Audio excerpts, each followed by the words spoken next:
ஏய் என்ன retro dance ஆட போறியா? சபா நானே தலைவலியில் கடுப்புல உட்காந்துருக்கேன். சமையல் வேற செய்யல.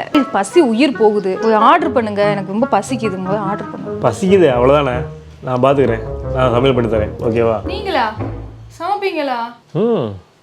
அதெல்லாம் சமைக்க தெரியாமையா? அதெல்லாம் எல்லாம் சமைப்பேன், பக்காவாக பண்ணிடலாம். சரியா? தலைவலி மட்டும்தான் இருக்கு, வயிறு வலி வர வச்சிடாதீங்க. டே அம்மா வளவளன்னு பேசிட்டு வாடா, போய் ரெஸ்ட் எடுறா, கலக்கி விடலாம்டா. போடா போடா டே, நமக்கு தெரியாது சமையலாம். என்ன பண்ண? அரிசி பருப்பு சாதமா பொங்கலா? அரிசி பருப்பு பண்ணிருங்க. ஏய் அரிசி போட சொன்னேல, இதில் அரிசி போட்டேன், இல்லை பருப்பு போட்டுருவா. பெரிய உலக்கில் அரிசியும் சின்ன உலக்கில் பருப்பையும் வைங்க. ஏய் பருப்பு என்ன போட? உளுந்த பருப்பு போடவா, பாசி பருப்பா, இல்லை துவரம் பருப்பா? துவரம் பருப்பு தாங்க, இந்த குண்டு குண்டா பெருசா இருக்குல்ல அது. உளுந்தம் பருப்பு பாசி பருப்புலாம் போட்டுறாதீங்க. ஏய் அடுத்து ஸ்டவ் பற்ற வச்சுட்டேன், இது சிம்லேயே வைக்கவா இல்லை ஃபுல்லே வைக்கவா? ஃபுல்லா வைங்க, விசில் வரட்டும், அப்புறமா சிம்மா என்னன்னு பார்க்கலாம். ஐயோ தலைவலி கூடுவே. அப்புறம் 5 நிமிஷம் வைக்கணும், 10 நிமிஷம் வைக்கணுமா?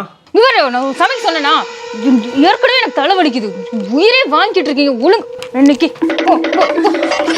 வெளியே போய் கடையில் போய் வாங்கிட்டு வா. சாப்பாடு செய்யணும், சாப்பாடு.